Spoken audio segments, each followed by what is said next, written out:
በላይ ኪዳንሽ ልዩ ነው። እናቴ የሚልሽ አምላክሽ ልጅሽ ነው።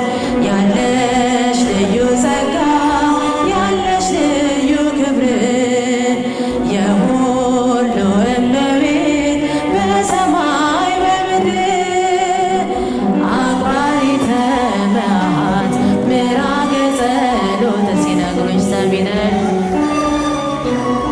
ኪዳነ ምሕረት ይበጠስ ከእጁ የወይኒው ሰንሰለት የሞቱ